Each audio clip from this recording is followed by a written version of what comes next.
पर हमसे कहीं ज्यादा बुद्धिमान आंखें नजर रखे हुए थी।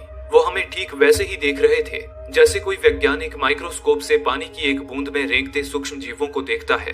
हम इंसान इस घमंड में चूर थे कि इस दुनिया पर सिर्फ हमारा ही राज है, लेकिन जल्द ही ये घमंड टूटने वाला था, क्योंकि अंतरिक्ष की गहराइयों में वो तर्रार और बेरहम दिमाग इस धरती को लालच भरी आंखों से देख रहे थे और साजिश रच रहे थे हमारे विनाश की। कहानी शुरू होती है रे फेरियर नाम के एक आदमी से, जो न्यू जर्सी के एक बंदरगाह पर क्रेन चलाने का काम करता था। उसकी जिंदगी भी बड़ी सी क्रेन जैसी ही थी, ऊंची, अकेली और सिर्फ अपना ही बोझ उठाती हुई। पर यह बोझ काम का नहीं, उसकी पर्सनल लाइफ का था। रे एक लापरवाह और बचकाने नेचर का आदमी था, एक ऐसा बाप जिसे अपने बच्चों से ज्यादा अपनी 1967 मॉडल की कार शेल्बी GT 350 से प्यार था। जिम्मेदारी एक ऐसी चीज थी जिससे वो हमेशा भागने की कोशिश करता था। वो शुक्रवार का एक आम दिन था। रे अपनी शिफ्ट खत्म करके घर लौटा ही था कि दरवाजे पर उसकी एक्स वाइफ मैरी आ गई। वो अपने नए अमीर पति टिम के साथ बच्चों को उसके पास छोड़ने आई थी। मैरी की आंखों में रे के लिए एक तरह की निराशा साफ दिखती थी। रे का 16 साल का बेटा रॉबी किसी बारूद के गोले से कम नहीं था। उसके दिल में अपने बाप के लिए नफरत भरी थी और वो अपने हर एक्शन से ये दिखाता भी। वहीं उसकी 10 साल की बेटी रेचल एक डरी सहमी चिड़िया जैसी थी, जिसे हर छोटी छोटी बात से डर लगता था, खासकर बंद जगहों और तूफान से। मैरी ने रे को बताया कि वो टिम के साथ वीकेंड पर बोस्टन जा रही है, अपने पेरेंट्स के घर, और तब तक रे को ही बच्चों की देखभाल करनी होगी। रे ने बड़े बेमन से बच्चों को घर के अंदर लिया। बाप और बच्चों के बीच का तनाव साफ महसूस हो रहा था। रे ने बच्चों से कहा कि अगर भूख लगे तो खाना ऑर्डर कर लेना, और खुद सोने चला गया। कुछ समय बाद जब वो उठकर आया तो पता चला रॉबी उसकी कार लेकर घूमने निकल गया है। रे टेंशन में आ गया, अपने बेटे के लिए नहीं बल्कि अपनी कार के लिए, क्योंकि रॉबी नौसिखिया ड्राइवर था, ऊपर से उसके पास लाइसेंस भी नहीं था। रे उसे ढूंढने बाहर भागा, तभी उसने बाहर कुछ अजीब देखा। अचानक बाहर का मौसम बदलने लगा। आसमान में गहरे काले बादल घेर आए, हवा में एक अजीब सी ठंडक घुल गई। ये कोई नॉर्मल तूफान नहीं था। बादल अजीब तरीके से गोल गोल घूम रहे थे, जैसे कोई बहुत बड़ा बवंडर बन रहा हो। रे उत्सुकता लिए रेचल को भी साथ लेकर घर के पिछवाड़े में आ गया, जहां मौसम का ये अजीब मगर विकराल रूप साफ साफ दिख रहा था। लोग इस दृश्य को कैमरे में कैद कर रहे थे, लेकिन तभी वो हुआ जिसके बारे में किसी ने सपने में भी नहीं सोचा था। आसमान से एक के बाद एक नीले सफेद रंग की बिजलियां जमीन पर गिरने लगी। एक बार को तो बिजली उनके बिल्कुल करीब ही गिरी। रेचल बहुत ज्यादा डर गई और घर के अंदर आकर टेबल के नीचे छिप गई। ये देख रे ने मुस्कुराते हुए कहा कि फिक्र मत करो, वो भी एक ही जगह पर। रे की भी कंपकंपी छूट गई। वो दुबक कर रेचल के साथ टेबल के नीचे छिप गया। अब रेचल को अपने भाई रॉबी की फिक्र होने लगी। उसने अपने पिता से रॉबी को ढूंढने जाने को कहा, लेकिन रे के तो डर से जैसे हाथ पैर जाम हो चुके थे। तभी कुछ ही देर बाद तूफान थम गया, लेकिन इस तूफान ने सारे शहर की बिजली गुल कर दी थी। फोन, घड़ियां, सब कुछ बंद पड़ गया। रे जब बाहर आया तो बाहर का मंजर और डराने वाला था। तूफान आगे जा रहा था और बाहर सारे लोग हैरान परेशान अपने अपने घरों से बाहर आ चुके थे। सबकी गाड़ियां भी बंद पड़ चुकी थी। इतने में ही रॉबी भागता हुआ आया। उसने बताया कि कार भी बीच सड़क पर अचानक बंद पड़ गई थी। रे ने रॉबी को घर भेज दिया और अपनी कार लेने भागा। आगे बढ़ते हुए उसने देखा कि एक जगह पर लोगों की भीड़ जमा थी। लोग किसी चीज को घेरे खड़े थे। रे ने भी करीब जाकर देखा, वहां जमीन में एक बहुत बड़ा गोल गड्ढा बन गया था, जैसे आसमान से कोई चीज गिरी हो। लोग आपस में फुसफुसा रहे थे कि यहाँ क्या गिरा होगा, कोई उल्का पिंड या कोई सैटेलाइट। उसी पल जमीन में हल्की सी कपकपाहट हुई। पहले तो लोगों ने ध्यान नहीं दिया और फिर सड़क पर दरारें पड़ने लगी। गड्ढे के आसपास की जमीन ऐसे हिल रही थी मानो नीचे से कोई चीज जोर लगाकर बाहर आने की कोशिश कर रही हो। लोग डरकर पीछे हटने लगे। तभी कुछ ऐसा हुआ जिससे सारे लोगों का कलेजा कांप उठा। जमीन फटी और धूल के बीच से धीरे धीरे एक विशाल 3 पैरों वाली मशीन बाहर निकली। एक ट्राइपॉड, जिसका ऊपरी हिस्सा एक बड़े से सिर जैसा था। लग रहा था जैसे वो धातु का बना एक जीता जागता प्राणी हो। आकार में इतना ऊंचा कि उसके सामने बड़ी बड़ी बिल्डिंग्स भी खिलौनों जैसी लग रही थी। हैरान डर से कांपते हुए उस अजीब चीज को देख रहे थे। कुछ लोग उसकी फोटो खींच रहे थे और फिर उस ट्राइपॉड ने एक डरावनी, दिल दहला देने वाली आवाज निकाली। एक हॉर्न जैसी आवाज जो किसी जानवर की चीख और मशीन की गूंज का मिक्सचर था। वो आवाज लोगों के कानों के रास्ते उनकी रूह तक को कंपा गई। इससे पहले कि कोई कुछ समझता या भाग पाता, उस मशीन ने अपने 2 लचीले टेंटिकल जैसे हथियार बाहर निकाले और लोगों पर हमला कर दिया। उन टेंटिकल से हीट रे निकल रही थी, एक ऐसी भयानक ऊर्जा जो अगर किसी पर भी पड़ती तो एक ही झटके में वो राख बनकर उड़ जाता। रह जाते तो बस उसके कपड़े। लोग चीखते चिल्लाते एक दूसरे को कुचलते हुए भागने लगे, लेकिन ट्राइपॉड उन सब से कहीं ज्यादा तेज था। वो अपनी लंबी टांगों पर शहर में घूमने लगा और उसकी हीट रे बिना रुके आग उगलती रही। बिल्डिंग्स, गाड़ियां, इंसान जो भी उसकी चपेट में आया वो राख हो गया। रे अपनी जान बचाकर बिना सोचे समझे घर की तरफ भाग रहा था। उसकी आंखों के सामने उसके पड़ोसी, उसके दोस्त सब राख बन रहे थे। हर तरफ बस चीख पुकार और जलने की गंध थी। वो गिरता पड़ता किसी तरह अपने घर पहुंचा। उसने दरवाजा बंद किया और उसी से पीठ लगाकर जमीन पर बैठ गया। उसका पूरा चेहरा राख से सना था। दिल जोर जोर से धड़क रहा था। वो बुरी तरह कांप रहा था। रॉबी और रेचल भी उसे देख डर गए। वो रे से पूछने लगे कि आखिर हुआ क्या है, पर बच्चों के साथ बाहर आ गया। बाहर चारों तरफ अफरा तफरी मची हुई थी। लोग अपनी अपनी जान बचाकर भाग रहे थे। तभी रे को एक गाड़ी मिल गई जो चलने की हालत में थी। बच्चों को लेकर रे कार में सवार हो गया, लेकिन तभी कार का मालिक वहां आ गया और रे को गाड़ी खाली करने के लिए कहने लगा। रे उस आदमी को समझाता रहा कि हमारे साथ चलो, ये जगह सुरक्षित नहीं है, पर वो आदमी रे की बात मानने को तैयार ही नहीं था। उसी पल पीछे से एक गुर्राने की आवाज आई। रे की डर के मारे जान ही हलक में आ गई। ट्राइपॉड वहां आ पहुंचा था। इससे पहले कि वो आदमी पीछे देखने के लिए मुड़ भी पाता, ट्राइपॉड ने हीट रे छोड़ी और एक ही झटके में वो आदमी राख में बदल गया। ये देख रॉबी और रेचल भी कांप उठे। ने उनसे नीचे झुकने को कहा और पूरी रफ्तार से कार भगाने लगा। वो जैसे तैसे ट्राइपॉड्स की तबाही से बचकर अपनी एक्स वाइफ मैरी के घर आ गया, लेकिन मैरी और उसका पति टिम घर पर नहीं थे। रे दोनों बच्चों को बेसमेंट में ले गया। तभी अचानक ऊपर से एक जोरदार धमाके की आवाज आई और हर तरफ दर्द भरी चीखों की आवाज गूंजने लगी। रे पूरी रात बच्चों के साथ बेसमेंट के अंधेरे और ठंडे कमरे में छिपा रहा। रेचल डर के मारे रोए जा रही थी। रे उसे दिलासा देता रहा कि सब ठीक हो जाएगा, पर वो खुद जानता था कि झूठ बोल रहा है। कुछ भी ठीक नहीं था। ऐसा लग रहा था जैसे दुनिया खत्म हो रही है। अगली सुबह जब बाहर सन्नाटा हुआ तो रे ने हिम्मत करके ऊपर जाने का फैसला किया। उसने बेसमेंट का दरवाजा खोला और धीरे धीरे ऊपर आया। तभी एक भयानक मंजर उसकी आंखों के सामने था। बाहर एक प्लेन क्रैश हो गया था जो रे के घर को तोड़ता हुआ अंदर तक आ घुसा था। हर तरफ प्लेन का मलबा बिखरा हुआ था, पर जीवित बचे लोगों का कोई नामो निशान नहीं था। इसी दौरान रे ने देखा कि दो लोग क्रैश हुए प्लेन से पानी की बोतल चुराने आए थे।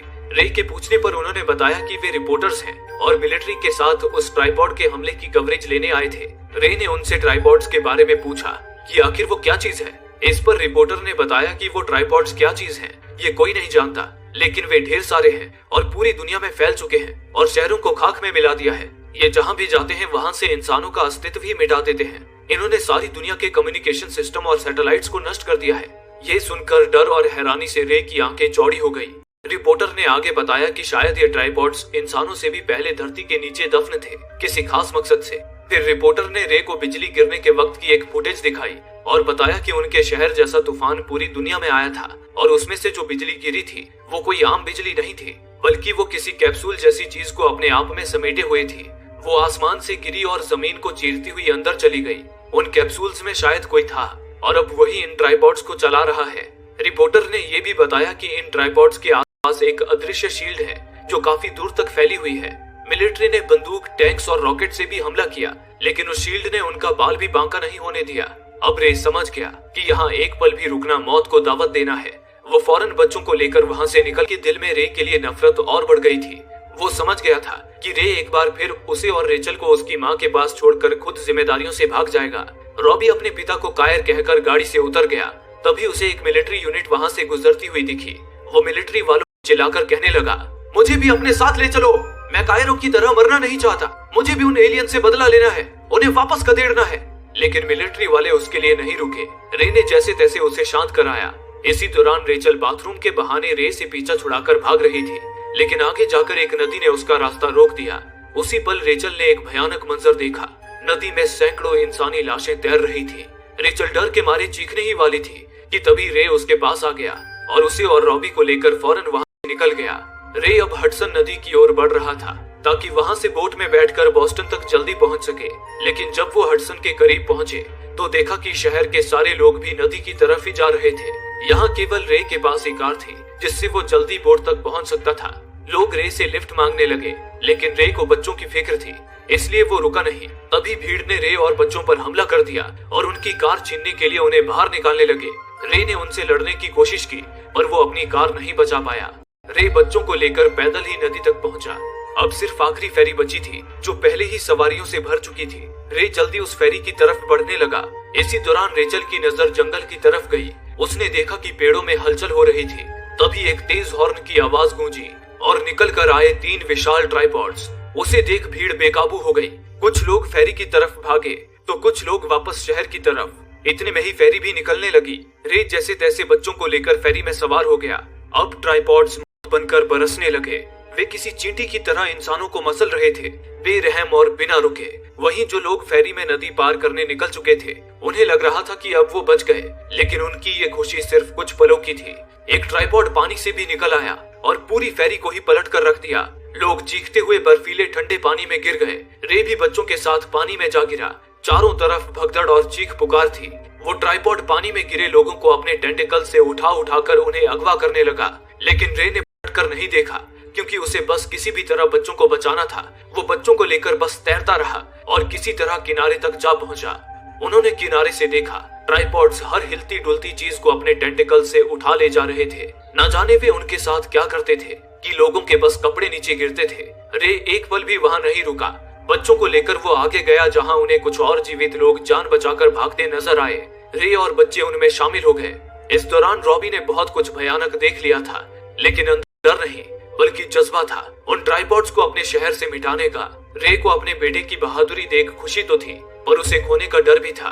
कुछ समय बाद जब वो एक तैयारी कर रही है, टैंक्स, हेलीकॉप्टर्स सब तैयार थे। रॉबी की आंखों में एक चमक आ गई। उसने कहा, मैं जा रहा हूँ, मैं उनके साथ मिलकर लड़ूंगा। लेकिन रे ने उसे कसकर पकड़ लिया और चिल्लाकर कहा, पागल हो गए हो क्या? वो तुम्हें मार डालेंगे। अगर बहादुरी दिखानी है तो अपनी बहन की सुरक्षा करो, उसे बचाओ। रॉबी चिल्लाया, बचाना? हम सिर्फ भाग रहे हैं और कब तक भागेंगे? हमें लड़ना होगा। बाप बेटे के बीच जोरदार बहस हुई। रे ने उसे समझाने की हर कोशिश की, पर रॉबी के सिर पर लड़ने का जुनून सवार था। अंत में रे ने ही हार मान ली और उसे छोड़ दिया। रॉबी फौज की तरफ भाग गया। उसी पल फौज ने ट्राइपॉड्स पर हमला कर दिया था। आसमान मिसाइलों और गोलियों से भर गया था, लेकिन कोई फायदा नहीं था। ट्राइपॉड्स का वो अदृश्य शील्ड सेना के हर वार को बेअसर कर रहा था। अगले ही पल ट्राइपॉड्स ने जवाब में अपनी हीट रे से जवाबी हमला शुरू कर दिया।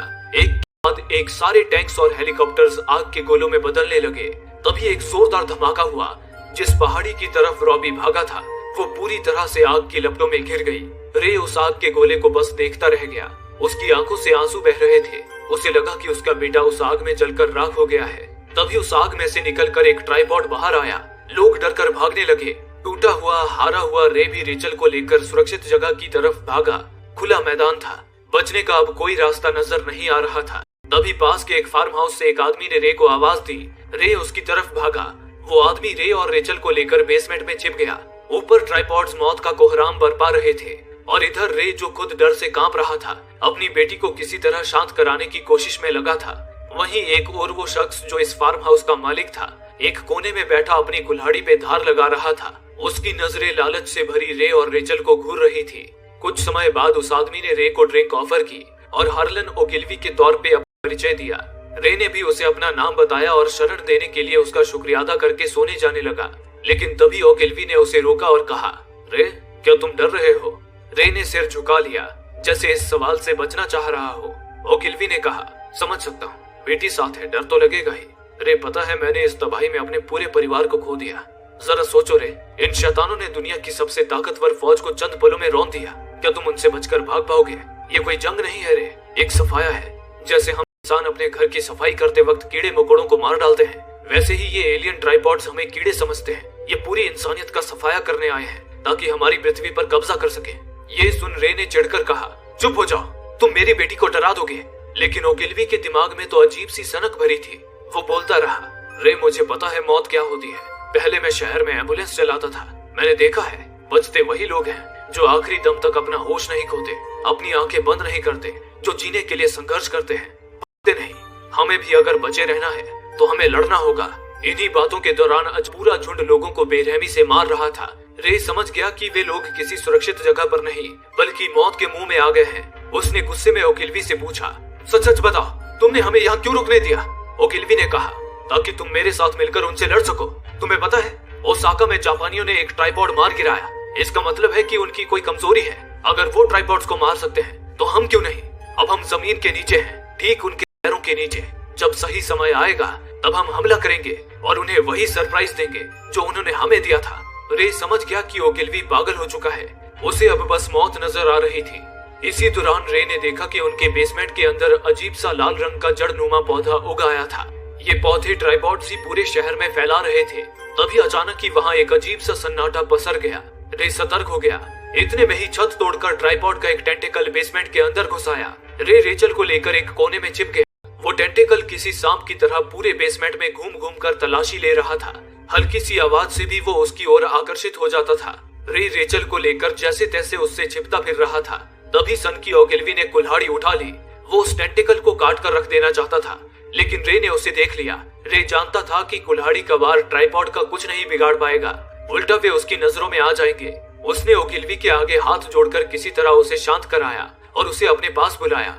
ओगिलवी रे की तरफ आ ही रहा था कि तभी वो लकड़ियों के ढेर से टकरा गया, जिससे शोर मच गया। टेंटिकल तेजी से उनकी तरफ आने लगा, लेकिन रे, रेचल और ओगिलवी एक कमरे में घिर चुके थे जहाँ छिपने के लिए कोई जगह नहीं थी।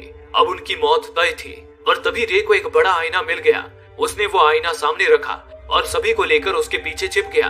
टेंटिकल कुछ पल उस आईने को घूरता रहा, लेकिन फिर वापस चला गया। रे, रेचल और ओगिलवी बाल बाल बच गए। उन्होंने अभी थोड़ी चैन की सांस ली ही थी कि तभी कुछ हलचल हुई और ऊपर से साया नीचे बेसमेंट में आया। उन्होंने देखा वो 4 एलियन प्राणी थे, अजीब से बड़ी आंखों वाले, किसी जानवर की तरह। उनके बड़े पंजे और बड़ा सा सिर बेहद भयानक लग रहा था। रे, ओगिलवी और रेचल सहम गए।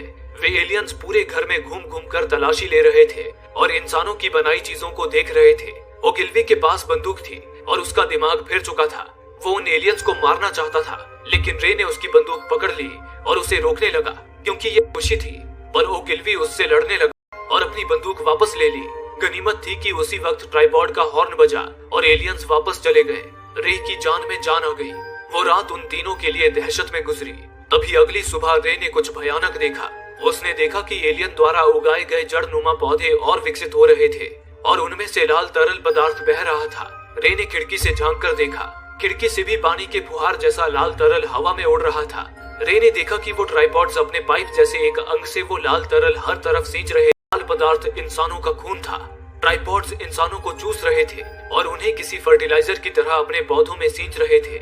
इसी तरह वे पूरी धरती को अपने रहने लायक बना रहे थे।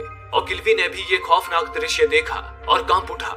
वो भागकर बेसमेंट के एक कमरे में गया, जहां वो ना जाने कितने दिनों से सुरंग खोद रहा था। उसे लगता था जिस तरह कीड़े अपने से बड़े जीवों से बचने के लिए बिल बनाकर रहते हैं, उसी तरह अब इंसानों को भी बिल में रहना पड़ेगा।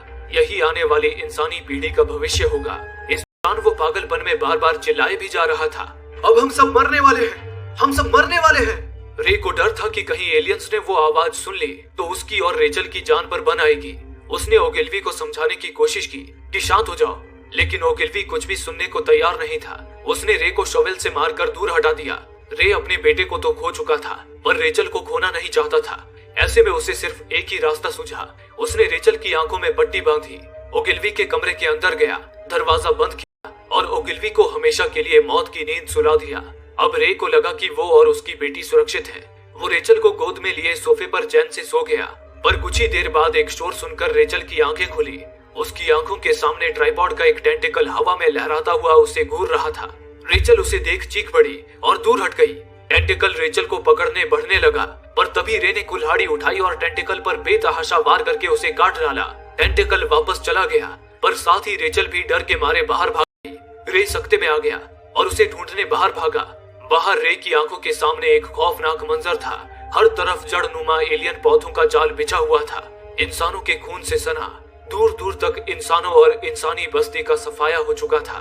लग रहा था रे किसी नर्क में आ गया हो। वो रेचल को आवाज देता हुआ लगातार उसे ढूंढ रहा था, पर तभी उसकी आवाज सुने एक ट्राइपॉड आ धमका। रे उसे देख एक कार में जाकर छिप गया, पर ट्राइपॉड ने कार को ही पलट दिया। इतने में ही कहीं से एक चीख गूंजी। रे ने देखा कि वो रेचल थी, पर रेचल ने चिल्लाकर गलती कर दी। ट्राइपॉड उसे उठा ले गया। रे रेचल को बचाने के लिए ट्राइपॉड का पीछा करने लगा। इसी दौरान उसे एक मिलिट्री की गाड़ी में बम मिल गए। उसने एक बम का पिन खींचकर ट्राइपॉड के पैर की तरफ फेंका, लेकिन बम ट्राइपॉड के आसपास मौजूद अदृश्य शील्ड से टकराकर फट गया। ट्राइपॉड ने रे को भी दर्द पहुंचा। उसके सिर के करीब 2 बड़े पिंजरे लगे हुए थे। उसमें उसने ढेर सारे इंसानों को कैद कर रखा था। उसने रे को भी उनके साथ कैद कर लिया। रे ने देखा रेचल भी वहीं थी, लेकिन वो सदमे में थी। क्योंकि उसने एक भयानक मंजर देखा था। ट्राइपॉड एक एक कर पिंजरे से इंसानों को पकड़ता था और उन्हें चूसकर लिक्विड में बदलकर अपने पौधों पर स्प्रे कर देता था। अगली बार ट्राइपॉड का टेंटिकल सीधा रेचल की तरफ बढ़ने लगा, लेकिन रे ने उसे अपने नीचे छुपा लिया। टेंटिकल ने फिर रे को ही जकड़ लिया और खींचते हुए ऊपर ले जाने लगा। इसी खींचतान के बीच रे को ग्रेनेड्स दिखे। रे ने झट से उन्हें आर्मी सोल्जर्स ने रे का हाथ पकड़ लिया और मौत के मुंह से उसे खींच लाए। रे ग्रेनेड के साथ अंदर गया था, लेकिन वापस आने पर उसके हाथ में सिर्फ बम के पिन थे। रे बड़ी ही चालाकी से बम ट्राइपॉड के मुंह के अंदर छोड़ आया था। ये देख सोल्जर्स ने सभी को नीचे झुकने को कहा और उसी पल जोरदार धमाके हुए, जिससे ट्राइपॉड के चिथड़े उड़ गए। रे और बाकी सब पिंजरे के साथ ही नीचे गिर गए। खुशकिस्मती से उनका पिंजरा एक पेड़ पर अटक गया, जिससे सभी सही सलामत बच गए। रे की जान में जान आ गई। अब वो रेचल को लेकर बाकी जीवित बचे लोगों के साथ बोस्टन शहर आ गया। उसने देखा कि उस शहर में भी एलियंस खून से सनी जड़ें फैली हुई थी, जिसे चील कौवे नोच नोच कर खा रहे थे। तभी रे ने कुछ अजीब देखा। कुछ जगहों पर एलियंस की उगाई जड़ें अब सूखने लगी थी और कई ट्राइपॉड्स रहस्यमय तरीके से अपने आप ही ध्वस्त होने लगे थे। इस दौरान एक ट्राइपॉड वहां पास ही मंडरा रहा था, लेकिन वो कुछ कमजोर लग रहा था। रे ने देखा कि उसके ऊपर चील कौवे बैठे हुए थे और उसमें लगे इंसानी मांस को नोच नोच कर खा रहे थे। इसका मतलब था कि उस ट्राइपॉड के आसपास अदृश्य शील्ड नहीं थी। रे ने ये बात मिलिट्री सोल्जर्स को बताई, जिसके बाद उन्होंने बिना वक्त गवाए उस ट्राइपॉड पर एक मिसाइल दागा। मिसाइल के एक ही वार से ट्राइपॉड ध्वस्त हो गया। इतने में ही उस गिरे हुए ट्राइपॉड का दरवाजा खुला। उसमें से एक बीमार कमजोर मरता हुआ एलियन बाहर निकला। कुछ देर वो फड़फड़ाया, सांस लेने की कोशिश की और फिर दम तोड़ दिया। उसी पल से पूरी दुनिया में ट्राइपॉड्स अपने आप ही धाराशाही होने लगे। उन्हें चला रहे एलियंस मरने लगे। एलियंस की फैलाई जड़ें सूखने लगी। अब सवाल था कि आखिर क्या थी वो चीज जो उन एलियंस को धरती से मिटा रही थी, बिना किसी जंग, बिना किसी हथियार के।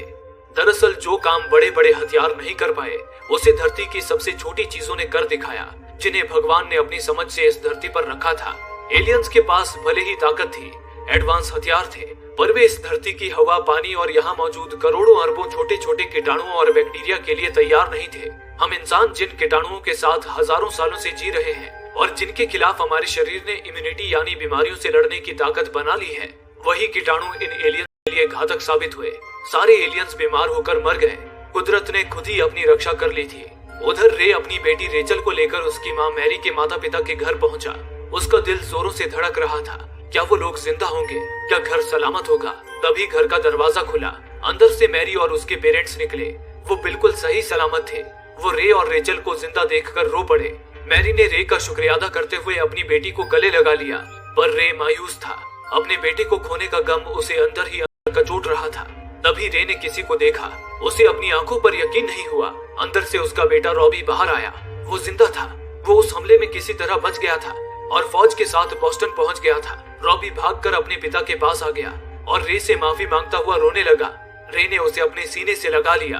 उसकी आंखों से खुशी के आंसू। आखिरकार इंसानियत की जीत हुई। हालांकि इस जीत का जश्न मनाने के लिए शायद दुनिया में कुछ नहीं बचा था। शहर बर्बाद हो चुके थे, करोड़ों लोग मर चुके थे, लेकिन इंसानों की उम्मीद अभी टूटी नहीं थी, क्योंकि जब तक एक भी इंसान धरती पर जिंदा है, उम्मीद जिंदा है। और इसी उम्मीद के साथ ये कहानी यहीं खत्म होती है। दोस्तों, आप में से काफी लोगों का कहना है कि हमारे वीडियोस आप तक नहीं पहुंच पा रहे हैं। उसके लिए आप सब्सक्राइब बटन को दबाने के बाद नोटिफिकेशन के बेल आइकन पर क्लिक करें और ऑल का ऑप्शन सिलेक्ट कर लें, ताकि हमारी सारी वीडियोस की नोटिफिकेशन आप तक पहुंच सके। धन्यवाद।